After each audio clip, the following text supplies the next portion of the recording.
Friends, welcome to our channel.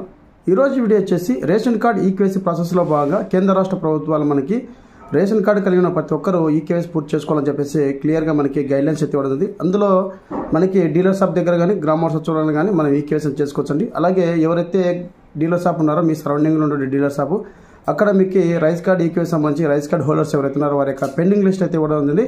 ఆ పెండింగ్లో ఉన్న వాళ్ళు మాత్రమే ఈకేవైసీని పూర్తి చేసుకోవచ్చండి. సో ఆ ప్రాసెస్ మొత్తం మనకి ఈ వీడియో ద్వారా మీకు తెలియజేయడం అవుతుంది. అలాగే గతంలో ఇచ్చినటువంటి వైసీపీ ప్రభుత్వం రైస్ కార్డ్ నెంబర్ ఏదైతే ఉందో అది లేకుంటే old ration card number WAP RAP number ద్వారా ఏ విధంగా కనుక్కొని మన యొక్క ఈకేవైసీ స్టేటస్ అని తెలుసుకోవాలని చెప్పేసి ఈ వీడియో ద్వారా మీకు తెలియజేయడం జరుగుతుంది. మరెందుకు లేట్ చేయడం ప్రాసెస్లో మీరు గూగుల్ క్రోమ్ ఓపెన్ చేసి ఇక్కడ EPOS యాప్ అని చెప్పేసి ట్యాప్ చేయండి. ట్యాప్ చేసిన వెంటనే ఈ విధంగా అయితే రావడం జరుగుతుంది. మనకి ఫస్ట్ ఆప్షన్ ఉంది కదా, ఆప్షన్ ట్యాప్ చేయండి.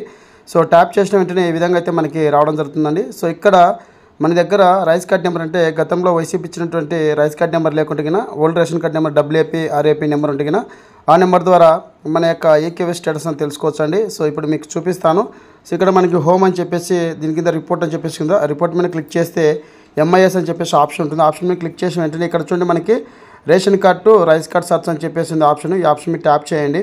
సో ట్యాప్ చేసిన వెంటనే ఇక్కడ మనకి RC డీటెయిల్స్ అని చెప్పేసి ఓల్డ్ రేషన్ కార్డ్ నెంబర్ అనేది ఇక్కడ మీరు ఎంటర్ చేయండి. ఎంటర్ చేసి ఇక్కడ RC డీటెయిల్స్ మీద క్లిక్ చేసిన వెంటనే మనకి న్యూ కార్డ్ అయితే వస్తుంది. So ration rice card number అనేది. సో ఈ నెంబర్ మీద ఒకసారి ట్యాప్ చేసి కాపీ చేయండి. కాపీ చేసి ఒకసారి ఇలా స్క్రోల్ చేసుకుంటారండి. సో ఇక్కడ మీకు EPDS అని చెప్పేసి ఆప్షన్ ఉంది కదా కింద. సో ఇక్కడ చూడండి మీకు EPDS అని చెప్పేసి ఆప్షన్ కింద ఉంది కదా. సో ఈ ఆప్షన్ మీద ట్యాప్ చేయండి. సో ట్యాప్ చేసిన వెంటనే ఈ విధంగా అయితే మనకి EPDS VRO లాగిన్కి అయితే వెళ్ళడం జరుగుతుందండి. సో ఇక్కడ నుంచి మన యొక్క రేషన్ కార్డ్ అనేది ఈకేవైసీ కంప్లీట్ అయిందా లేదా, ఏమైనా పెండింగ్ ఉందా, అలాగే పేరెంట్ అథెంటికేషన్ ఏమైనా ఉందా, లేదంటే మైగ్రేట్ పర్సన్ అని చెప్పేసి ఉందా అని చెప్పేసి రావడం జరుగుతుంది. సో పేరెంట్ అథెంటికేషన్ ఉంటే పేరెంట్ ద్వారా ఈకేవైసీని చేసింటాం కాబట్టి వాళ్ళకి 6 సంవత్సరాలు ఉంటే మీ సేవ దగ్గరికి వెళ్ళి మనం బయోమెట్రిక్ అనేది వేయించుకోవాలి. లేకుంటే ఇక్కడ మనకి 5 years బిలో ఉన్న వాళ్ళకి మదర్ యొక్క బయోమెట్రిక్ ద్వారా మనం వాలంటీర్ ఉన్నప్పుడు ఈకేవైసీ చేయడం అయితే జరిగిందండి.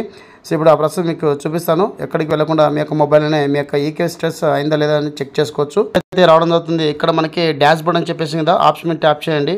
సో ట్యాప్ చేసిన వెంటనే ఇక్కడ మనకి EPDS అప్లికేషన్ సర్చ్ అని చెప్పేసి ఉంటుందండి. సో ఈ ఆప్షన్ ఉంటుంది మనకి EPDS అప్లికేషన్ సర్చ్ అని చెప్పేసి ఈ ఆప్షన్ మీద ట్యాప్ చేయండి.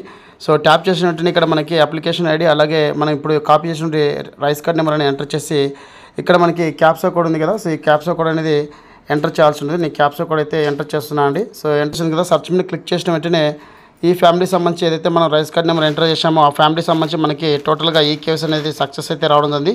సో ఇట్లా వచ్చిన వాళ్ళు మీ యొక్క డీలర్ షాప్ దగ్గరికి కానీ అలాగే మీ యొక్క సచివాలయం దగ్గర కానీ వెళ్ళాల్సిన అవసరం లేదండి. ఈ విధంగా సింపుల్గా మీ యొక్క మొబైల్ని చెక్ చేసుకోండి.